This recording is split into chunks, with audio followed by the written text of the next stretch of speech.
Hi students, good evening. कैसे हैं आप? आज आपके लिए हम एक दूसरा डेरिवेशन लेकर के आए हैं जो हमारा चैप्टर 5 किसका है? इलेक्ट्रिक करंट का है, यानी सॉरी इलेक्ट्रिक चालन का, यानी कैपेसिटेंस का है। ठीक है, वैद्युत धारा वैद्युत चालन का है अगला टॉपिक हमारा।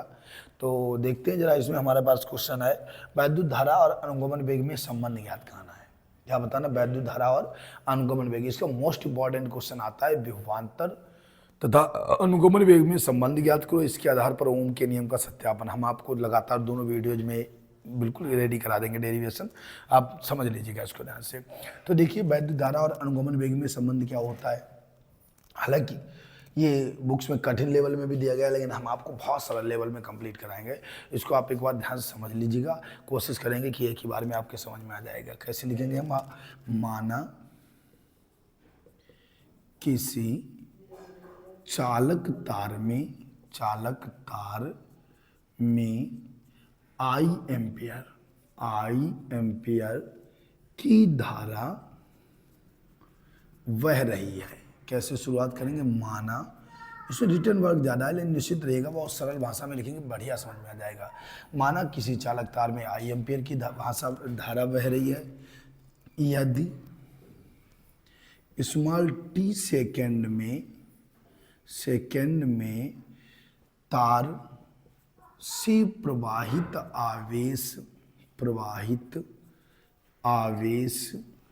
Q हो तो, यदि स्मॉल टी सेकेंड में तार से प्रवाहित आवेश Q हो तो क्या बनेगा? I बराबर Q/T। समीकरण फर्स्ट कर देना।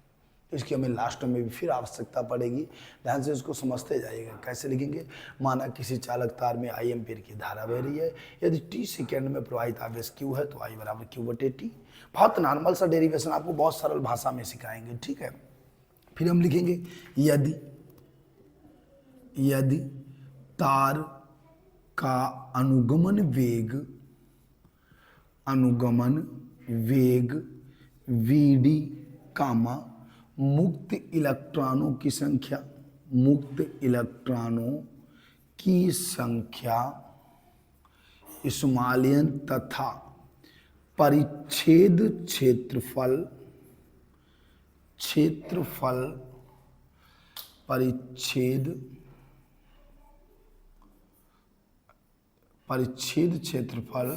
क्या है? ए है तो क्या बन जाएगा? टी से एक सेकेंड में गुजरने वाले इलेक्ट्रॉनों की संख्या क्या बन जाएगी? NaVd। यानी कहने का मतलब कि तार में, ये तो नॉर्मल सी बातें हैं कि तार का अनुगमन वेग Vd है, ठीक है, और उसके बाद में क्या है मेरे पास? तार का अनुगमन वेग Bd है, मुक्त इलेक्ट्रॉनों की संख्या n है, और परिच्छेद क्षेत्रफल A है। तो एक सेकेंड में गुजरने वाले इलेक्ट्रॉनों की संख्या बराबर NaVd हो जाएगा, ठीक है। इसीलिए अतः टी सेकेंड में गुजरने वाले इलेक्ट्रॉनों की संख्या क्या बन जाएगी? इलेक्ट्रॉनों की संख्या NaVd × T बन जाएगी, ठीक है। यदि अब हम क्या लिखेंगे? यदि प्रत्येक इलेक्ट्रॉन पर प्रवाहित आवेश Q E हो तो कुल आवेश Q बराबर क्या बन जाएगा? कुल आवेश Q बराबर NaVd T × E। जैसे NaVd है तो हमारे कुल इलेक्ट्रॉन थे, और एक इलेक्ट्रॉन पर प्रवाहित आवेश हमारे पास क्या है? E होता है, यानी एक इलेक्ट्रॉन पर प्रवाहित आवेश E रहेगा तो क्या बन जाएगा? NaVd T हमारे पास ये वाला हो गया, और आवेश एक पर इतना था तो कुल आवेश कितना हो जाएगा? E से गुणा कर देंगे। आगे लिखेंगे Q का मान, समीकरण फर्स्ट में रखने पर क्यू का मान रख दीजिएगा। तो क्या मेरे पास था आई बराबर क्यू अपन टी था, क्यू का मान रख दो तो क्या बनेगा n A v d e v d और into t into e upon t, ये भी कट गया तो आई बराबर n e A v d. यही वैद्युत धारा व अनुगमन वेग में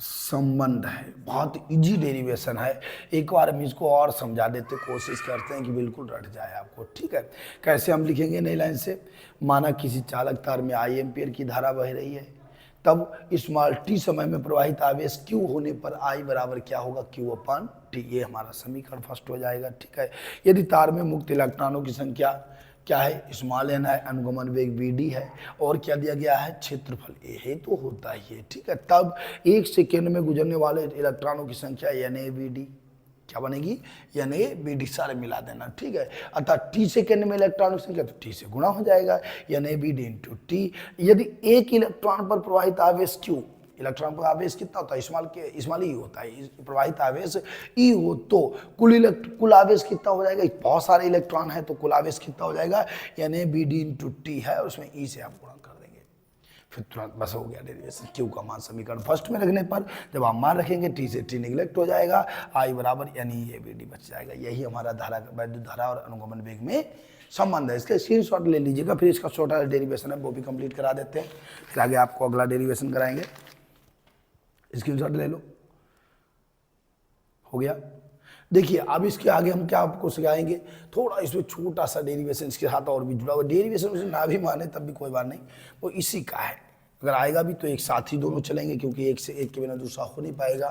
क्या लिखेंगे आप, धारा घनत्व, धारा क्या लिखेंगे, धारा, वैद्युत धारा नहीं है, क्या है, धारा घनत्व, धारा घनत्व को जे से दर्शाते हैं, तथा अनुगमन वेग में संबंध। ठीक है, तो आप नई लाइन से क्या लिखेंगे, धारा घनत्व, धारा घनत्व की परिभाषा से धारा घनत्व क्या होता है, किसी चालक तार के प्रति एकांक क्षेत्रफल से गुजरने वाली धारा को धारा घनत्व कहते हैं। किसी चालक के प्रति एकांक क्षेत्रफल से प्रवाहित होने वाली धारा को, इसको यहाँ पे नोट कर देते हैं। ठीक है, क्या होता है, किसी चालक के प्रति एकांक क्षेत्रफल से होकर प्रवाहित होने वाली धारा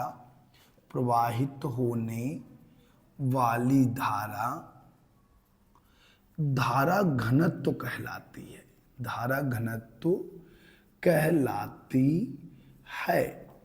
इसे जे से प्रदर्शित करते हैं। ये हमारी परिभाषा भी हमने यहाँ पे ऐड कर दी है, हालांकि आप नहीं लिखते तब भी कोई बात नहीं। कैसे लिखेंगे, किसी परिभाषा यहीं से बन जाती है। क्या होता है नई लाइन से, जे बराबर आई अपान ए बनता है, बस यहीं से परिभाषा बन जाएगी। मात्रक क्या होगा, ampere, I for ampere, A for metre square, इसका मात्रक हो गया।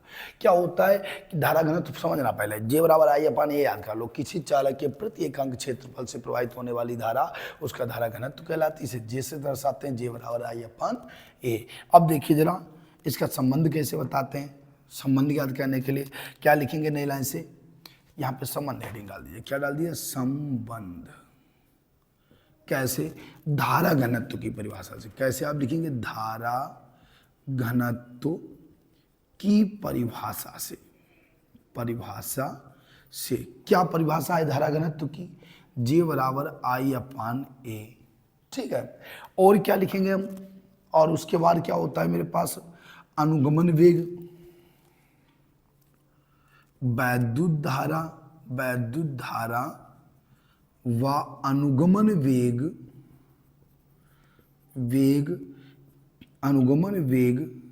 के संबंध से। क्या था वैद्युत धारा अनुगमन वेग का संबंध, वी डी आई बराबर n e A v d, NEAVD होता है। ऐसे आप यहाँ पे लिख दीजिएगा I बराबर NEAVD।